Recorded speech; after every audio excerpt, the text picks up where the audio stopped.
Hello YouTube, this is Morgan Airspeed Prime here with my next Avatar news update video. So we've got some pretty interesting stuff here. We've actually got some Avatar Studios information about a new series, a little bit of interesting Seven Havens news, which I'll keep for the end just because it kind of maybe leans into spoilers, and I'll keep it for the end for those who maybe don't want to go into that territory. Plus some other bits that we'll cover in the middle.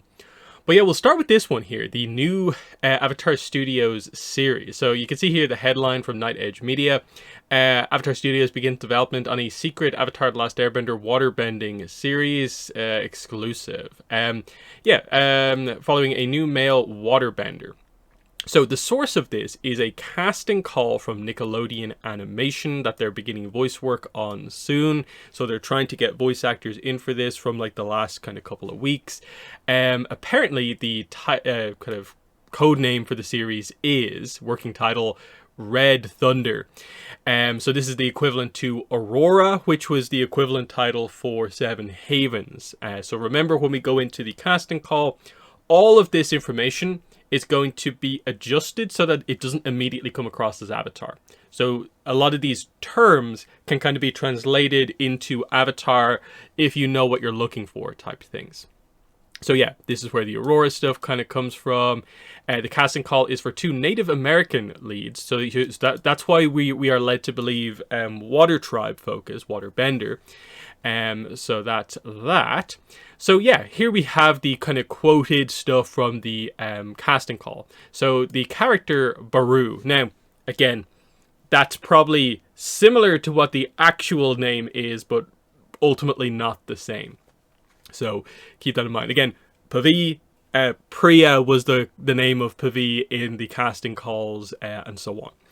Teens and adults to play 14-year-old Native North American male. Earnest, impulsive, spacey teen with skate grunge rocker vibes. He's an underachieving apprentice spellsmith. So the idea is I guess that's meant to be like Bender or Avatar. Now, you think maybe Bender just inherently with this, but then the next line definitely makes you go Avatar. An unlikely person to be tasked with saving the world, but that's his destiny. So that definitely takes you from like, okay, kind of novice Bender, but actually turns out they're the Avatar. Their destiny is to try to save the world. Okay. It's hard for him to pass up a good time or a daredevil stunt.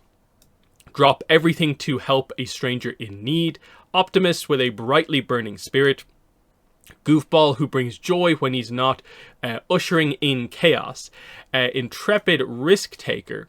Itch must be scratched if an idea comes into his head, even if the chances of success are slim and chances for injury are high. Doesn't think things through.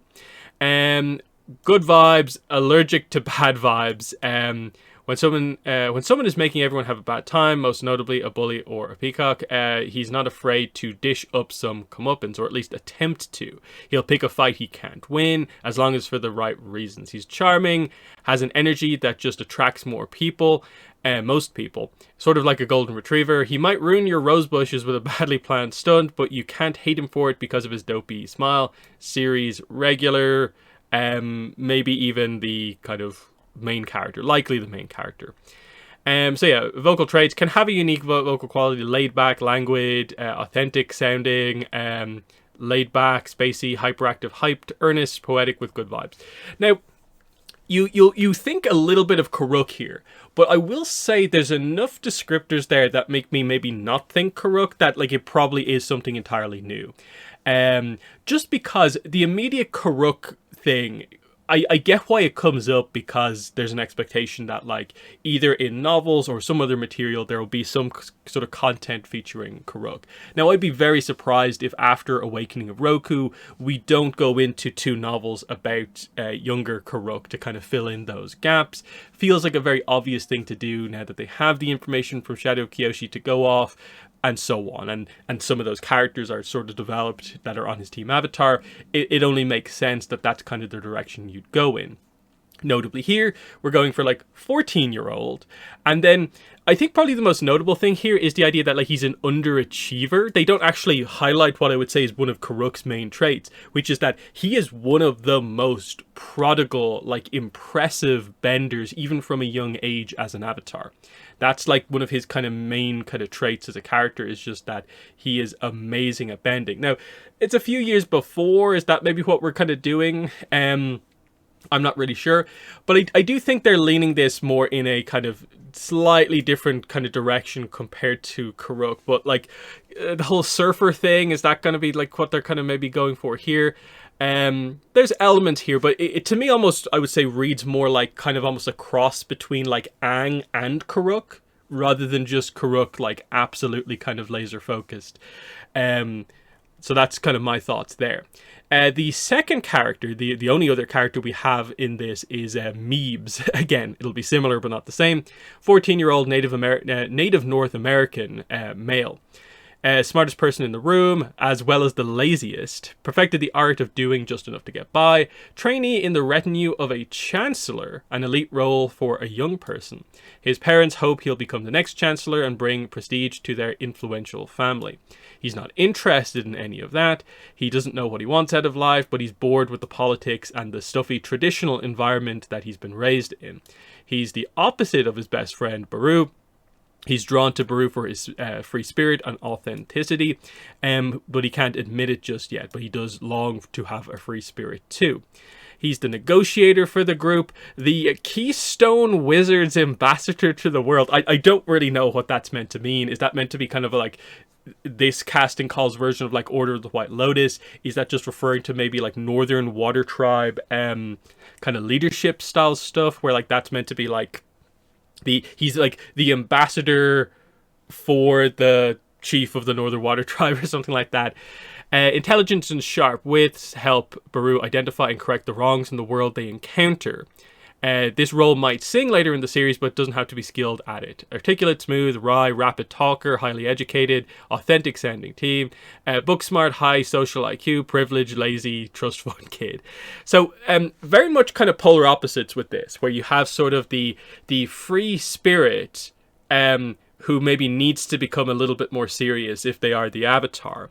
And then you have the person who's more like growing up, kind of trying to become maybe a leader, super serious, but wants to have more of a free spirit. That seems like a pretty nice dynamic. Obviously, there is no real suggestion of like what exactly they're doing. There is definitely a sense like he's the negotiator with the group, like the team avatar.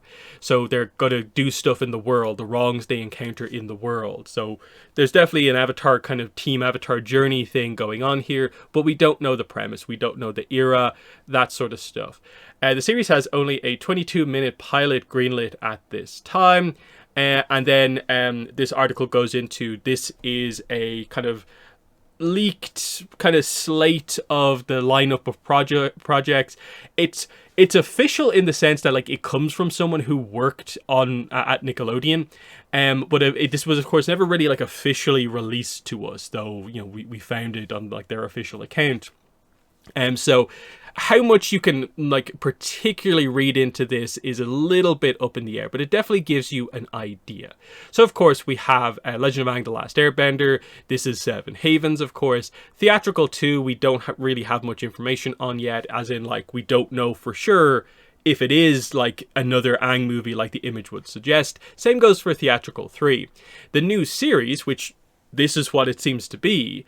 They're saying it's maybe air themed, but again, is that just a placeholder logo there? Is that placed with any sort of importance? Or is it just meant to be like a series about something new? That might have changed, we don't really know, but this is probably the equivalent kind of spot for this, is that like, yeah, this will be the series that comes out after Seven Havens and probably after movie 2. The new content at the end, everyone speculates, is the Ice Wars video game, which does seem to have a fire avatar as the focus, but it's set like obviously way in the past. So there is that. Here's sort of the source for where this kind of came from, like on Instagram.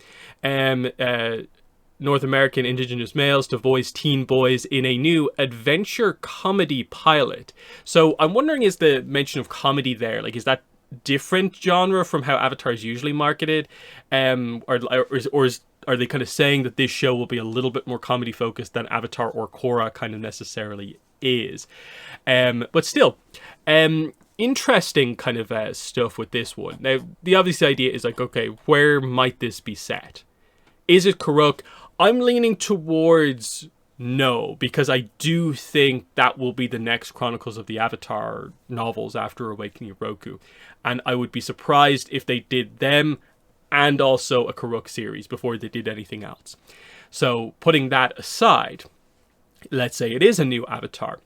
Well, we're either doing the next Water Avatar, which is actually skipping quite a bit. Again, it's like Korra, Water Avatar, Pavi, Earth Avatar. Then we're skipping the next kind of like other avatars that are kind of happening at this point, which is sort of interesting, where we're moving past the next Fire Avatar and Earth Avatar to move kind of and Air Avatar to move into the water one again. Like, we're nearly skipping an entire cycle if we're going into the future in that way.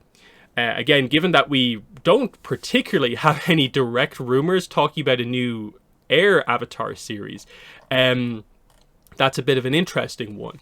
So I think it feels like the most obvious spot for this is probably to go into the past, where you have huge chunks of time to deal with.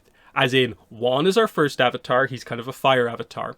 So you've got all the avatars from, like, you know, all the way from basically Wan up to, like, the more recent avatars that we know of. Like, okay, it's effectively like Zito-ish and like the ones in or around there, where there's really not a lot of stuff that we know kind of about the in-betweens. So they have so much space to work with. This doesn't overly seem to place where it is.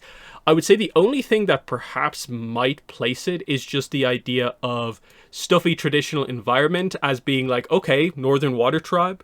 That's what it's kind of always been described as, basically prior to, like, later Aang era, post, you know, Book 1 basically, and Korra era.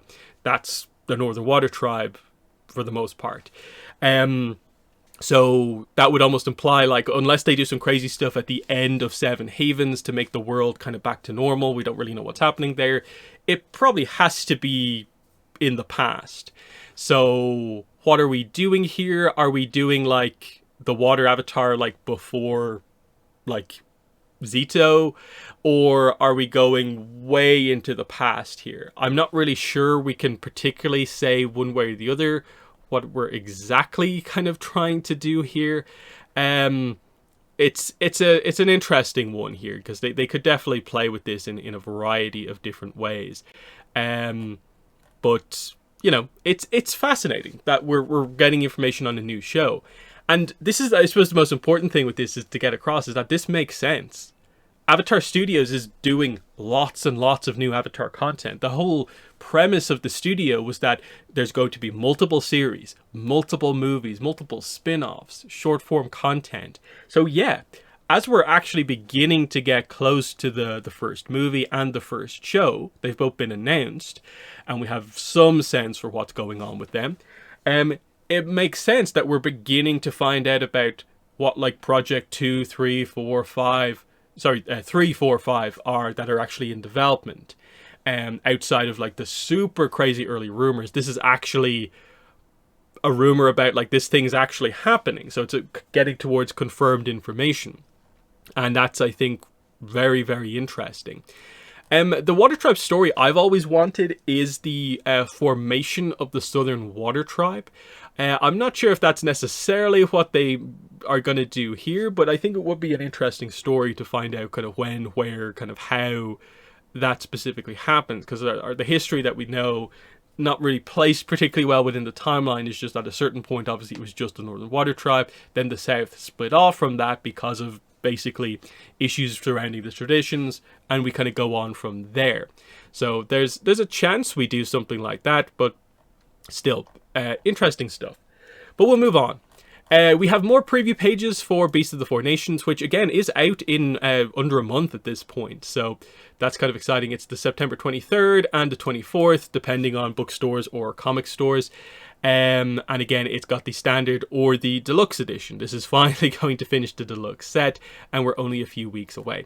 A lot of these early ones we have seen up to this page here with the dragon. These are the newer ones here, where you can see we get the fire ferret double page spread, turtle duck double page spread, cat owls on one page, goat dog on one page, buzzard wasp, regular bear, and the polar bear dog. I'm not going to go through all the text because I think our takeaway from a lot of the early preview pages is just that the text, there doesn't really seem to be all that much in it. I'll go over it in more detail when the book actually releases. I continue to be in the same spot I've been at it for a while with this book, where I'm still excited for it just because we've been waiting for it for so long. But the way they're going about doing the text as like an Ang journal, kind of talking about the animals, isn't quite working for me in terms of what I wanted out of this book. I also think that is affecting the art to a certain degree, in that I appreciate the non-color art that we have here, but I also do sort of wish that they just made the decision to have this book just be filled with full color art of the animals, like across the board. Maybe have like different artists do the different animals all over the place. But it's a little bit kind of frustrating to me that this decision to try and make it like an in-universe Ang journal has impacted kind of so much of what this book kind of could have been.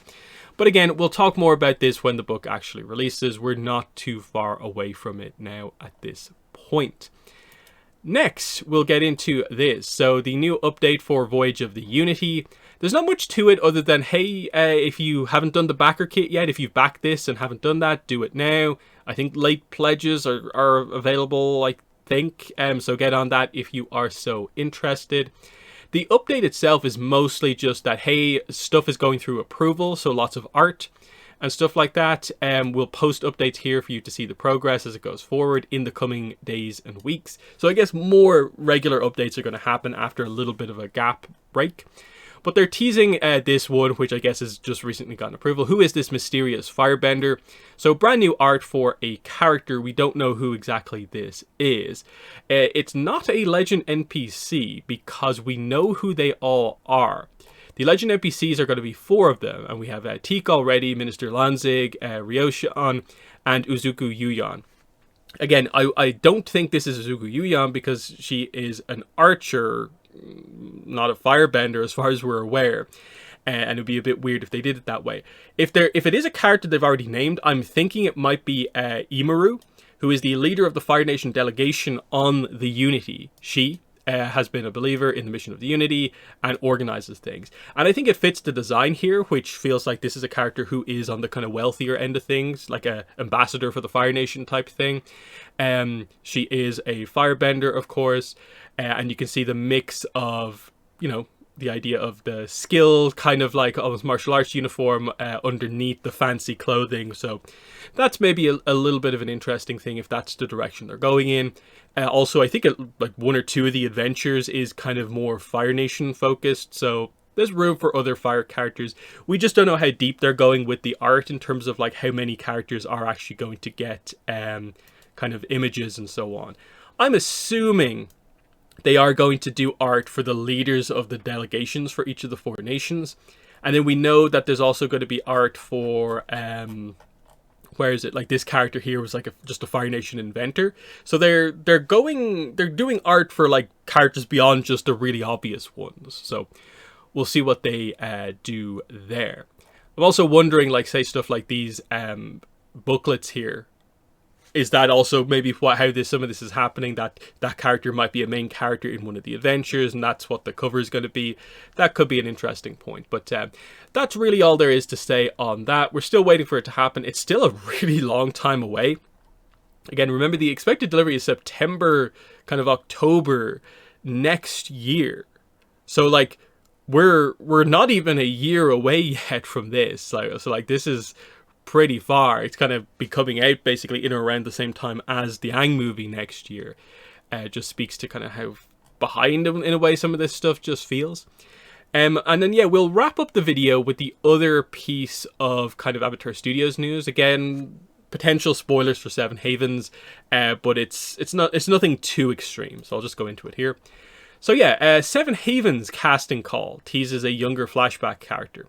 So the idea here is that we have a casting call for young Karun.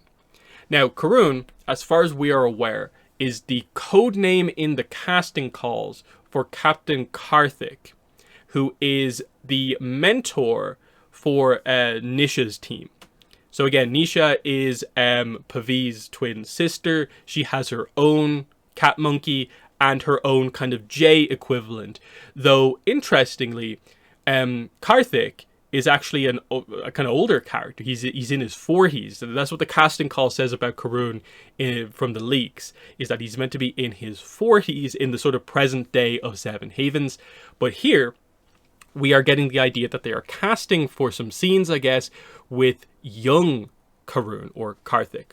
Seeking a teen or young adult to play 12-year-old male South Asian, so kind of Earth Kingdom-y, I guess, descent. Smart, vulnerable, altruistic, skeptical. Karun has always sensed something off about the beliefs he's been raised with. What does that mean? He's at a crossroads, caught between the ideology of his upbringing and a new liberating perspective that challenges everything he thought he knew. Should convey depth, curiosity, and a strong sense of inner conflict. So the idea here is obviously super interesting just from a timeline perspective. If this character is in his kind of, let's say, mid-40s in the present day story, if we're going back to him as 12 years old, that means we're going back maybe 30, 35 years into the past. So we're going into like quite far back into the Korra era. Now, we don't know how long Korra's era is in terms of like from where Runes of the Empire ends to where Pavi's era starts. We don't know how long that actually is.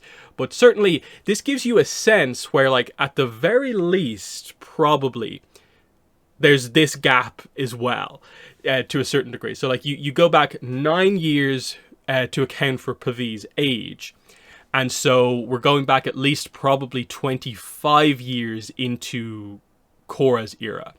Meaning that, look, at the very least, my guess is that I'm assuming he's probably not a character who maybe is alive presently. So like it speaks to the idea that like Korra's era doesn't just end like maybe super suddenly. But also, if you take this in the way it's being said here, in terms of like, what's the significance of this? Why are they talking about like his beliefs and the idea of this crossroads of his beliefs? And is this beliefs about perceptions on the Avatar? Because if that's the case, that's actually really interesting. As in, like, what if the girls ask him, like, hey, you were around in the Korra era. Why do you support the Avatar when everyone else in the world seems to hate the Avatar? And he tells his story of how his perspective changes. He tells basically, I suppose, maybe what happened in the middle of the Korra era. Maybe it kind of almost implies that, to a certain degree, is the cataclysm something that happened in the Korra era and then was present in the Korra era until Korra died. So like, it wasn't just this thing that like she died in terms of the cataclysm happening at the exact same time almost. That no, it happened, there was a certain amount of maybe rebuilding time, but Korra's reputation was hit quite hard by, you know, the perceptions of this. And is this kind of what they're talking about here? He was raised to maybe dislike the Avatar, and then something happened that made him question that, have a different perspective on things. And you kind of wonder, with some of the leaks in play, like, is this maybe where the Order of the White Lotus sort of gets involved in his life? Something like that. That to me seems like the way to go with it. Maybe playing into who's kind of pulling the strings in terms of like, is it just that people in general have come to just see what happened as something to blame Korra for?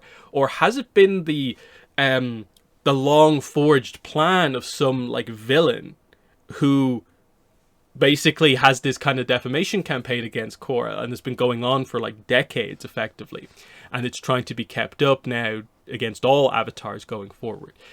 It's intriguing in terms of what it kind of suggests, because it either has to be that what we're talking about here is effectively ideology in terms of how you view the Avatar in the world? Or what? Like, is it just that, like, are they going to establish that actually he was part of some cult or something like that and it changed? It's interesting. That, okay, one of our older characters, I guess, who's going to be part of the main cast, is actually going to get flashbacks. That's good. It means that, like you would expect, yeah, the older characters are going to have different views on things because they were around during the end of the Korra era. And that's sort of the benefit you have of actually having the present Avatar Pavi be actually quite young, is that most people will have a little bit of a perspective on, like, stuff that happened like 15 years ago, 20 years ago, which is intriguing in my mind. So I don't think there's too much to really say, I think, beyond that, but I actually think this one is surprisingly insightful in terms of like what this might tell us about things. So make of that what you will, but in the comments, let me know what your thoughts are on this. Captain Karthik flashbacks, theoretically, in Seven Havens. What do you think this means? Are you going down the same path as I am with regards to this very much being about the kind of perception of the Avatar and why he's on the kind of right side of things now, but maybe wasn't in the past, and what that says about things? And then I suppose the big one here, what are your thoughts on the water Avatar, water bending series that might be the one that's coming up after Seven Havens? What do you think this is going to be? Are you leaning Karuk? Are you leaning character into the future, character into the past? What way do you think they'll go with this? But yeah, that's been the video. Thanks for watching, and bye.